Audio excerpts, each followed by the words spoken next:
Lang kaya naging sisiw nito. Hello! So, nagpisat na pala ito. Expect ko nito bukas pa eh.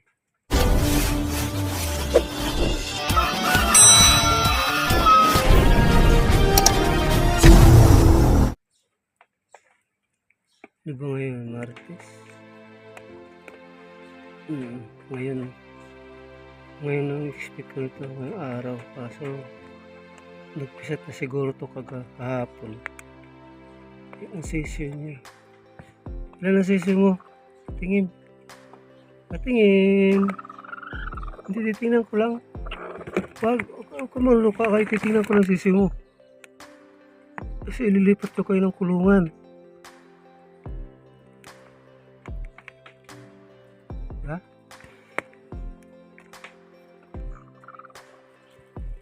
Tingin lang. Isa pa lang ito sa labas. Ito yung isang itlog na nilagay ko dito. Yung isa ko kasing manok naglimlim 10 itlog niya. Ngayon, 27 kasi ngayon, tinignan ko na kanina kung baka nag-ano na ng sisiw ba. Baka namisat na siya. Yun, may nakita na akong sisiw ko yun na bago ko siya tinanggal doon sa pinag-itlogan niya. May 5 siyang sisiw kaso lang yung isa patay. Siguro naganan nila, hindi ko alam kung ano nangyari. Bali 4 ang nabuhay tapos may natirang itlog. Kinuha ko. Pero isa ako itlog nakita na yung pinapatuka niya na. Hindi niya nabutas. Halos na ubos ang yung shield niya eh. Yung ginawa ko, kinuha ko sila. Tapos tinignan ko kung may laman sa loob. Hindi ako sure kung may laman ba siya o ano, kung buhay ba yung laman niya. Yung ginawa ko, dito sa incubator ko na to, linagay ko siya rito. Trinay ko lang ba kung baka may laman o ano. Tapos mga 4 hours yata, may naririnig na ako. May nag-iingay na sisiw. Sabi ko parang buhay yata yung sisiw dun sa itlog na nilagay ko dito. Yan, may nag-iingay dyan. Sabi ko, mabuti naman, buhay siya. Kasi wala na akong pag-asa na may mabubuhay pa dahil tinignan ko yung mga itlog na hindi napisat mga bugo. Kasi iba hindi nabuo. Dalawa yata hindi nabutas, yung isa bugok talaga. Tapos yung isa, wala na rin eh. Kaya yung ginawa ko, yan, tinaray ko na ilagay dito sa loob ng incubator. Baka ako may laman. Yan, may laman nga. Ito nga. Ito siya. Tinanggal ko siya sa shell. Talagang ginawa ko siya ng na baka mabuhay. Ayan na siya. Yan. Yan. Inano ko sa shell. Talagang giniyak ko yung shell. Tapos tinanggal ko siya kasi di siya makalabas eh.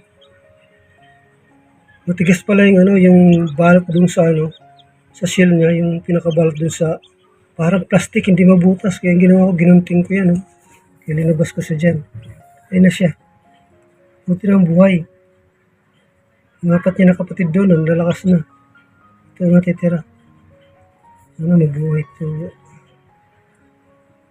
Sasama ko siya dun sa inay niya pag bukas. 27 kasi ngayon, dapat bukas sana ko to. 20 days nila bukas sana to. Bukas pa to ko eh. Na-expect ko na mag-episat. 19 days lang nag-episat na sila eh. Kaya yan, nilagay ko siya dito sa incubator yan. Yan siya.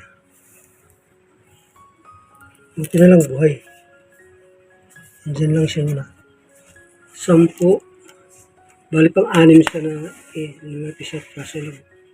Bali 5 lang sila na buhay. Yung isa patay sa sisiw. Siguro nadaganan nila o ano ko anong nangyari. Namatay yung sisiw. Linibing ko. Hindi ko tinapon yung sisiw. Linibing ko talaga kasi nakaawan ko itatapon. Kaya yung sisiw linibing ko na lang siya. Ano ka sisiw niya? Patingin ang sisiw mo.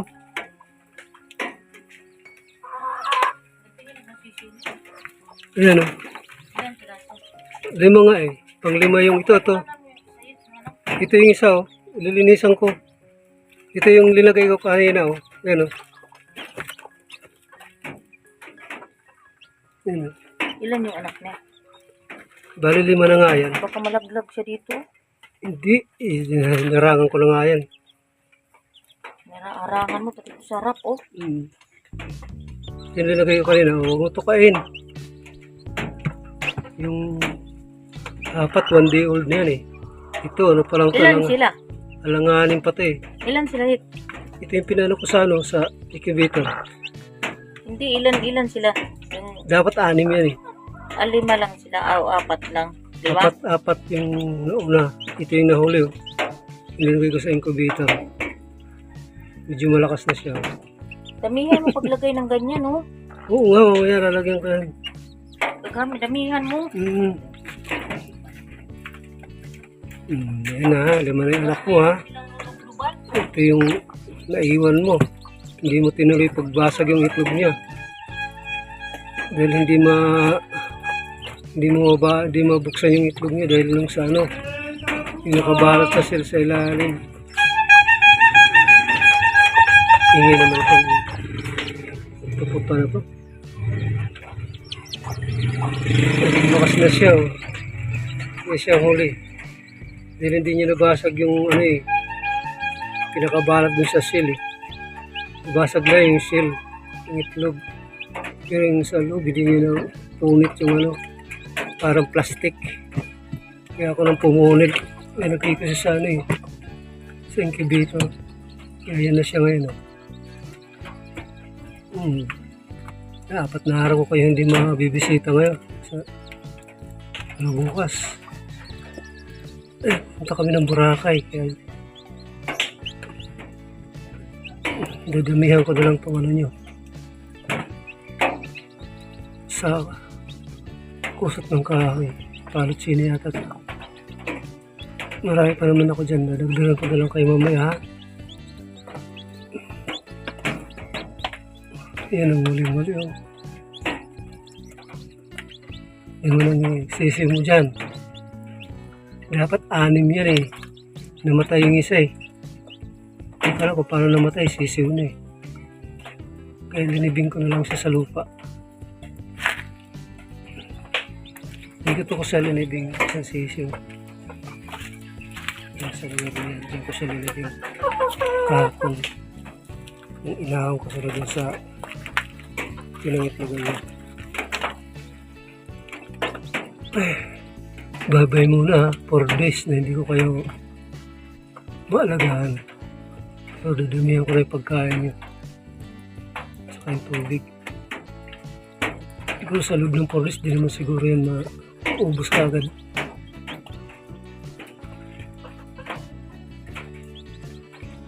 First time mo na ng itlog, first time mo na nagkaroon ng sis ng mga anak.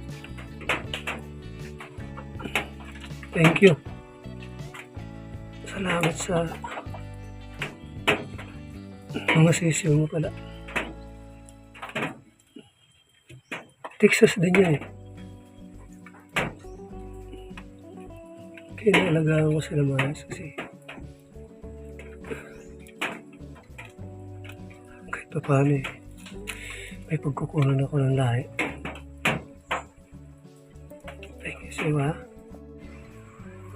Kasi na siguro ito sa 4 na araw na inumin nila. 4 na araw ko silang iiwanan, eh. Punta kasi kami ng Boracay kaya ang mangyayari, iwanan ko lang sila ng pagkain tsaka inumin.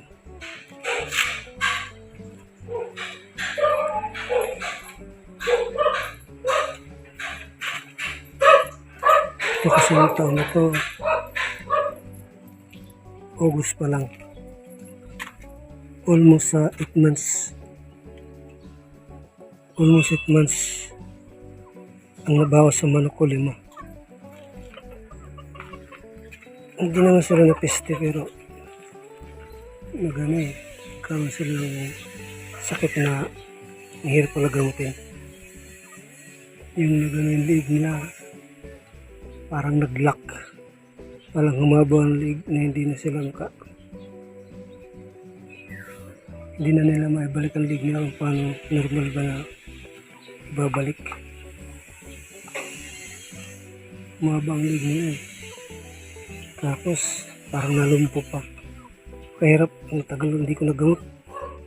Nagamot yung unti-unti pero bumabalik din eh. Umulan. Kahit umulan na, kailangan ano mo din yung mga manok. Tingnan mo rin sila. Napakainit din. Nagtitingnan ko din sa mga manok ko. Kung ano naman ito yung pabayaan niya kahit nagulan niya. Kailangan check mo rin sila.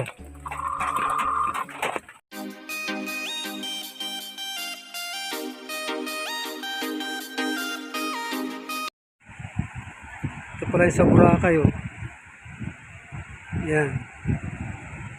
Ganyan sa Kaalon. Dagat. August 30 yan. 3 PM. Hapon. Sarap sana maligo dyan sa beach niyan. Kasi hindi mainit. Maalon nga lang. Pero pwede kayo hampas niya sa amin. Sa gilid. Sa tabi ng buhangin na niyan. Pag inaligo ka dyan. Sigurado kong hahampas ka ng alon dyan. Ganda pa naman ng beach talaga dito sa Boracay. Napakahaba. Dalawa pa ng beach dito. May beach din sa may Katiklan. Kaso lang, hindi ganito kahaba. Maiksi lang. Yung sasakyan yung bangka. Yung dadaangan ng bangka dun sa pagpunta nyo rito. Beach din yun. Kaso napakaiksi niya. Kaya mong lakarin ng napakadali lang. Ito napakahaba. At saka yung mga hotel nandito. Yan ang hotel namin. Ocean Club. Yung nightlife nila sa gabi lang. Dito sa mga diskuhan. Yung mga singer. Pero dito sa beach, sa buhanginan, wala nang nightlife. Pinagbawalan na sila sa gabi. Wala nang disco-disco. Wala nang mga show. Doon na lang sa loob ng hotel. Show nila. Katulad dun sa beach, katulad dun sa hotel namin sa rooftop. Doon may disco, may mga singer.